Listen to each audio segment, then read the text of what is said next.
And you wouldn't believe it, it's come down to the wire again. A low-scoring thriller here at Dubai International Cricket Stadium. The platform set by Johnny Bairstow after my Emirates were sent in to bat. But Kieron Pollard never gave up. He was incredible tonight as the captain of my Emirates to help get his team across the line in a big old win against the Dubai Capitals.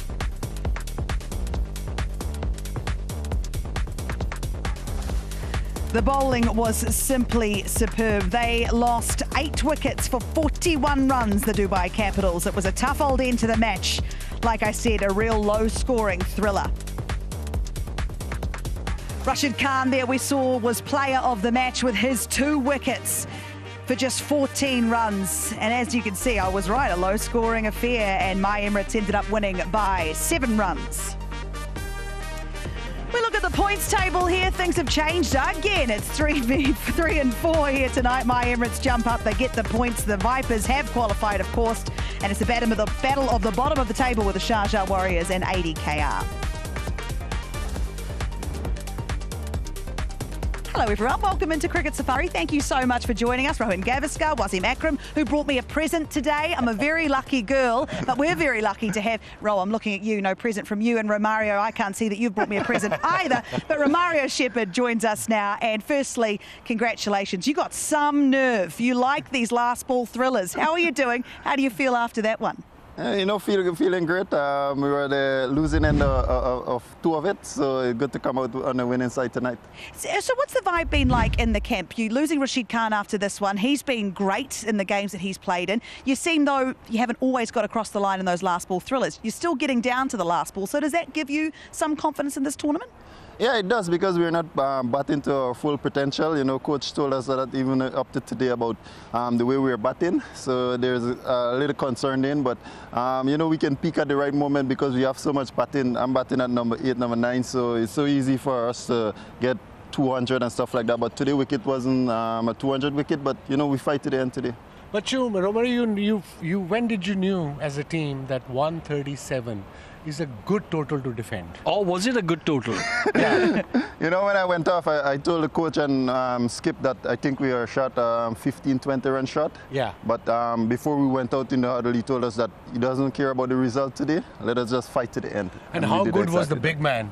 The skipper, the way he was captaining the troops, leading the troops, the way he was standing there, at the Dubai Capitals batters, just chirping up and bucking everything on. I think he really impressed us today, every one of us. Yeah, because he bring that presence. Everyone knows that he's a big guy, but he have a big heart also. So to go out there and 130 something on the board, we know we have quality bowling in Rashid and Allah Mohammed. Yeah. So and also we have good seamers, so we can utilize the slowness of the wicket, and also we have experience. So all in all, you had a great chance of defending it, but I can't say that we believe 100% that we could have defended it, but we did. I'm not sure anyone could hear you then over the noise that Kieron Pollard was making on the field tonight. He was simply superb. But he gives you the ball, you bowl the last over. What's going through your mind in those moments?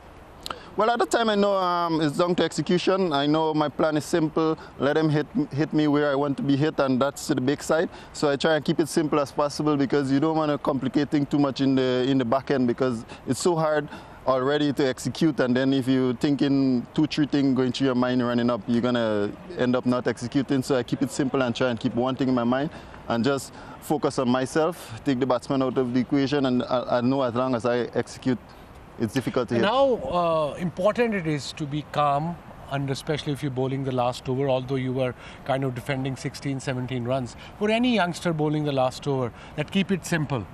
How important it is? Yeah, because then you're not, like I said before, you're not running in with 2-3 things in your mind. Yeah. So you know what you train, you know what your strengths are, and I know my strength is try and hit the wide line as much as possible, with the slow one as the change up.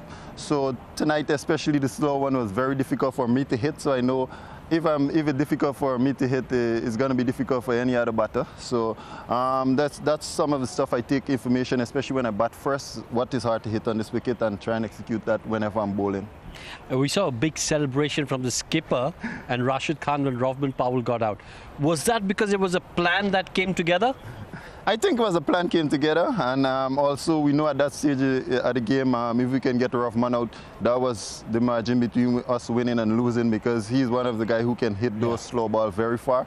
So actually Rashid bowled a ball from way behind the stump, so when he was celebrating. There he goes again, he's just so loud. Yeah, so exactly, so I think that was the game-changing moment in this game. There was a few game-changing moments, and if we look at the way the Capitals fielded, respectfully, they did drop a few catches, but My Emirates, you certainly showed how to take catches at this ground, especially Naveen Al-Haq's catch. That was simply superb. Wasim was phenomenal. He was unreal. Tell us about that and what that was like out there in the middle.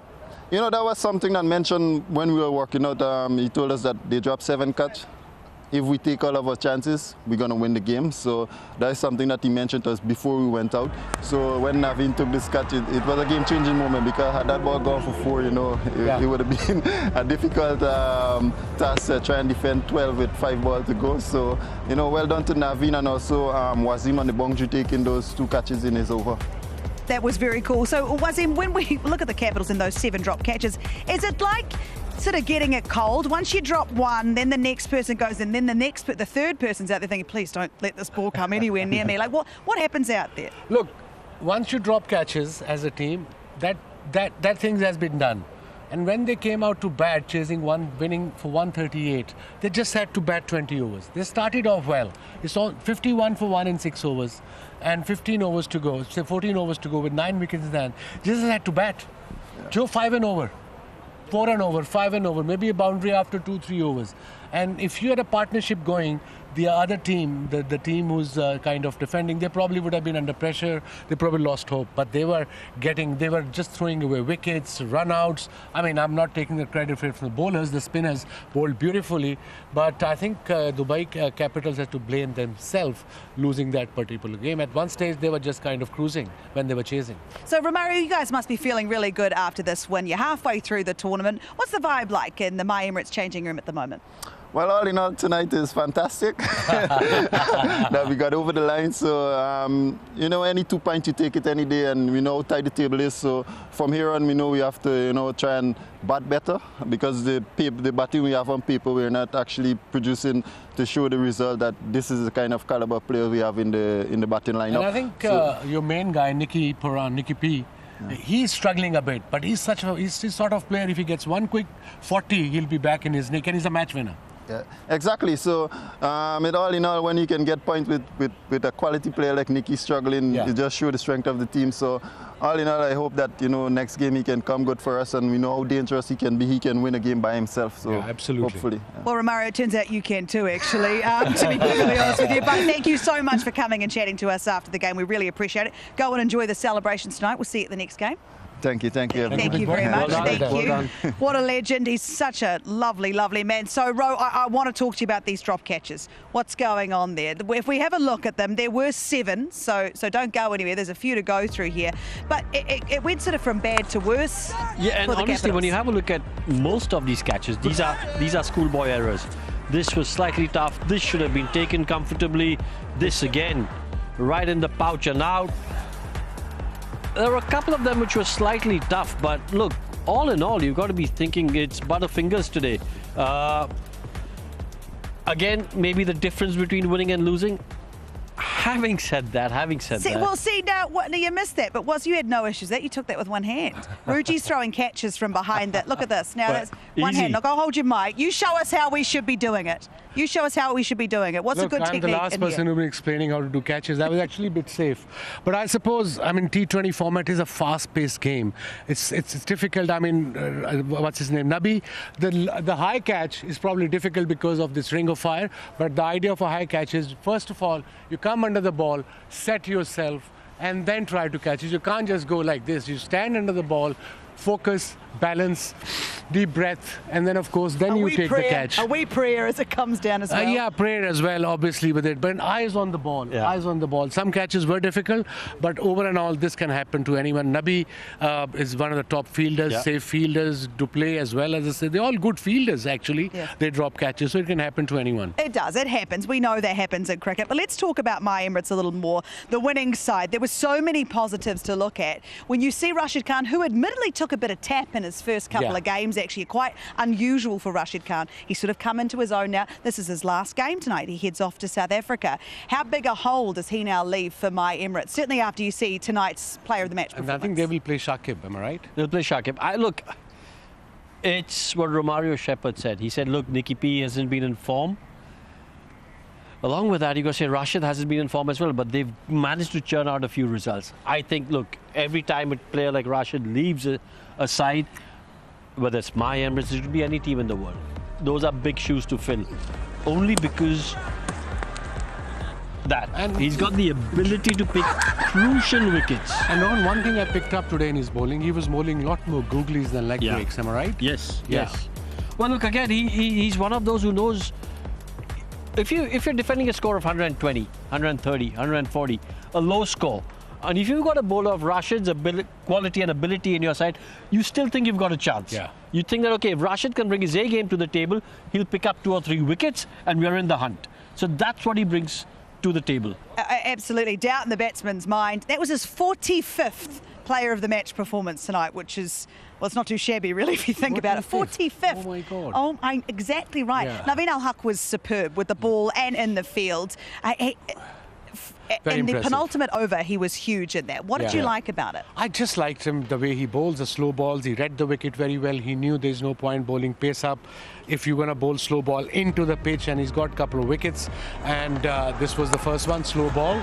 Went straight to the fielder, cool and calm. Here we go. And then, of course, that's for the second one, another slow ball. But he just varies his pace and bowls good lengths. And he's coming out of injury, big shoulder injury. So well done to him, and he took a superb catch as well. Kind of a match-winning catch that even Romario just said if that would have gone for 4, it would have been a different ball game altogether. Absolutely it would. And of course, it was a low-scoring affair here, but they still got runs on the board. And without Johnny Bairstow, who was also getting ready to depart my Emirates, I'm not sure what total they would have got to. Tonight, Johnny Bairstow again put runs on the board. What is working so well for him at the moment, would you say, Ro? Well, skills. Clearly, he's a high-quality player. His skill set is high. He's adapted to the conditions here in the UAE. He's bringing his experience to the fore. Again, if you have a look at his innings, it's the way he's paced it. We've got to say, in a low-scoring game, 138 was what my Emirates got. For a player to get nearly more than 50% off that score is an outstanding effort. I'm pretty sure he would have been a contender for player of the match as well, because you've got 138, which is low score, and the other team hasn't got there. So it's obviously a tough pitch to bat on, and he's got to about 67, 68. I thought that was a good innings, important innings, that they get to 137. Who picked man of the match, by the way? Not me. Well, pretend it was me, but it wasn't. Did you pick it? No, I did not. I want to know. Ruji, it was Ruji. It was Ruji. So, come on. So maybe take that up with her. Pardon? We're getting 60 plus. Ruji, there's some complaints about who you picked for player of that. I'll take that up with her in a minute, because we're going to see her very shortly on the show. Right, let's see some of our competition winners. We've got the bumper prize first. The bumper contest winner first, the Jalwal Dikal in Ampal contest. Ritesh, congratulations. How good is that? You are the winner. Well done. We've got more competition winners for you as well. So if you entered the competition, let's have a look and see if you managed to get some prizes, which will be coming your way very soon. We've got plenty there. Mumbai, Kolkata, all over India. Congratulations to you. We've got more. Don't go anywhere yet. Hang on. There's more names here. So if you didn't get named on that first one, here you are there. Best of luck to you if you entered tonight, but congratulations if you won for the other night. All right, Wasim, thank you very much for joining us. Thank you very much for my beautiful perfume. Thank you very much. That smell is me. You're welcome. I smell great. Ro, you have to stay with me. Sorry about that. You can go and relax. You can't go anywhere, because when we come back, we're going to talk to Ruji about who and why she picked as player of the match. Stay with us on Cricket Safari.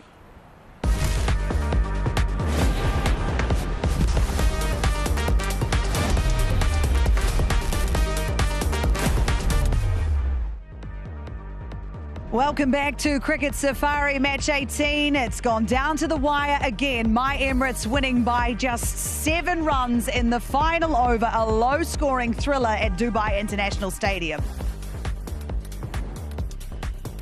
Uruj Mumtaz Khan joins Ro and myself on the boundary, and Ruji, she's brought her own tennis ball. She's into it today, but we're going to get into you now because tell us why you picked Rashid Khan. Well, seems very upset, and Ro's not too happy about it either. Talk us through your decision. Hold on a second. I have a feeling I'm going to get some heat right now, and I have no idea why. What's this gone? It's the hold on a second and then the slow turn around. Listen. Just because I was standing there and I didn't have the mic, you threw me under the bus. Tell them exactly what happened. I absolutely did not. All right, tell them what happened. Guys, don't let me stand between you. Wasim Bhai started asking her, and I was just like, I'm not interrupting him. That's all I'm saying. Of course. And that's your savior, right then. All right. But what did happen was, Ruji and myself, we did ask, why not Johnny Best or because he scored runs? We did ask. Well, wait, that's true. That's true. See, I mean, in a low-scoring thriller, 137, it was a 60-odd from Bairstow that got the runs on the board. However, I still feel, till Robin Powell was out there, it was a Capitals game and it was a wicket from Rashid Khan. You and I were on comms, and it was the plan, yes, you put everything into place, but the execution had to be there, and that's why the magic from Rush, I'd give it to him again. Is that one wicket which changed the game on its head? Okay, so when we look at the game, on the whole. I mean, how are the Capitals feeling right now? Because even the captain said that they lost that game. I didn't necessarily win it, but they gave up wickets too easy. I mean, dropping 7 catches. You're not going to win a lot of games, I wouldn't have thought, if you drop 7 catches. Well, they're feeling like Santa Claus. Sorry, I took this away because they've just given gifts away to my Emirates. Points, catches, everything. They're feeling like Santa at the moment. Well, they're not been good, so Santa hasn't given them any presents. Either or, right? But but Dasun was sort of obviously very honest and transparent, brutally transparent in the sense that I asked him, is it the lights? What was it? And he said, absolutely not. Those catches should have been taken, and we gave away the match. So there was fair reflection of it, but it's a tough loss because they ought to have won it. Even up until the end, me and Ro were in fact sitting at the back of the box when we turned on to each other and said, it's still Capitals' game to lose. And that's exactly what it was. But credit to Rash, the way he bowled, but also Karen Pollard. I mean, the mind games. And that's, I mean, you can't even see me in the post-match presentation because it's just me, and then there's just him. We should really get you a box. We should. Should have got me a box, fluffed me up, all of that. But imagine him. He was towering over Powell. That's how big he is. And he's right up there off the cut strip. Now, there's no way the best in the business, even at a runner ball, you got to be put off by what he's doing. I just love him. He's 38 years old. He's got a helmet on. He's down in front. He is the noisiest thing on that field, and that's off-putting. It really is. He's a big unit, and if he's right there, as Ruji said, in front of you, when the pressure's on, making noise, transferring that pressure onto you, his enthusiasm for the game. As you said, 38, to come captain, lead the side, bring that energy, lead from the front. It's magnificent. But there's one thing we've spoken about a few times in this tournament is, did the team win or did the other team lose the game? I think today Dubai Capitals lost the game more than my Emirates actually winning the game. Yeah, I think you might be right. When the Capitals sit in that changing room and they're looking for positives, who are they looking at, would you say? Well, I mean, there were plenty of positives. I think, like you said, we summed up the catching ability, the lack of it that actually gave the game away. And in spite of that, my Emirates still only got 137. Now, they could have plugged them back for even lesser runs and not having to chase too many. So, yes, they've got the bowling options in Fizz picking up 3 wickets, and they had others who chipped around him as well. Heather was very good. Waqar Salam Khail right up there in the wicket. So, they've got those match winners. I just felt, because of the poor catching, and then it's difficult because all that experience, and you got the game in your hand. You even had Mohammad Nabi there, you had Jordan Cox, they were all in good form. It was just a reading of the game, understanding that 5s and 6s will win us the game. We didn't need to do anything dramatic, and yet they chose to be dramatic, and then the couple of overs in that period just took the run rate from 8 to 12, and there was no coming back from there. Look, at times you've got to play sensible cricket. You've just got to say, okay, listen, I'm going to rein my ego in a little bit. You've got to be thinking, what is the opposition trying to do over here? In that shot that Robin Powell played, he'll be sitting in the dressing room thinking, yeah, it's not the cleverest shot I've played in my career. Because everyone here knew what the plan was, is get him out. There are 2 deliveries left in Rashid's spell. You get the fielder up in the circle because you want him to play a big shot, try and make a mistake. At that point, even if Robin Powell had hit a 6, it was making no difference to the game in terms of where the Capitals were. The only thing that would have made a difference was him getting out. And that's exactly what happened. And that's why we saw the big celebration from Karen Pollard, because as Romario Shepherd said, it was the turning point of the game. Correct. So look, I know it's a T20 game and we talk about tactics and, you know, how to play in, say, the longer version, in say, the test cricket. But even in this format, you've got to read the situation, and sometimes you've just got to rein yourself in and play according to the needs of the team and the situation of the game. Absolutely. Let's talk about Fizz that you just mentioned there with his 3 wickets. Let's have a look at them and how crucial he's going to be if the Capitals are to bounce back from tonight and what happened. What did you like about the way he went when you said that Mai could have probably gone out for a little bit less? Yeah, he was fizzing in all at the right time, right? And the other thing that he bowls at Muralidharan slow ball in a quick left arm action. Yes, Lewis deploy took a blinder of a catch in the slips, but it was his over, a couple of wickets in that over. His changes of pace, firstly the left arm angle anyways, he gets the ball to largely shape away, but then he's got that Murli action with the slow one that is so difficult to pick up. But more of that is the control that he gets it to land. So the slow deception gets him wickets, and towards the death also he's very, very good, but wasn't fizzing just enough. Oh, we love any time we can do that. Right, tomorrow we have got another big matchup, match 19 of the DP World ILT20. It is ADKR taking on the Golf Giants. Now, the Golf Giants are looking to bounce back from a similar game we saw here tonight. Ro, who are you backing? 7? 6, I'm not 7. sure. 6, 7. 6, 7, Skibbity, I'm come not on, sure. man. Come on. I'm not sure. But ADK are at the bottom of the table, so maybe the Giants. Maybe the Giants. And, I mean, look, the Giants have been playing good cricket in parts. Have ADKR, have they got enough to get your vote for tomorrow, would you say, Ruji? Oof, just no. No. I'm sorry, but no. They I mean, not that it matters. I've during been the last horrible. game. You were there. Yeah, I mean, but I'm not playing the game. I'm bad at predictions, but I just feel Gulf Giants are a better knit side. ADKR just need to got massive names in the columns, but they just haven't churned out enough winning moments. Tomorrow is do or die for them. What, I mean, ADKR, they're the only ones to beat the Vipers, so that must give them some sort of confidence going forward, Ro. It should, but again, like I said, it just overall, over the last 4 seasons, they haven't been good enough, so I'm still going to go with the Giants. Okay, well, I think... Who are you You're going to get the giggles now. I'm going for ADKR. Go on, then. Thank you so much for joining us. Thank you, guys. You're fabulous. Stay with us. This tournament is still going. We'll be back tomorrow. Thanks for joining us tonight. We'll see you soon.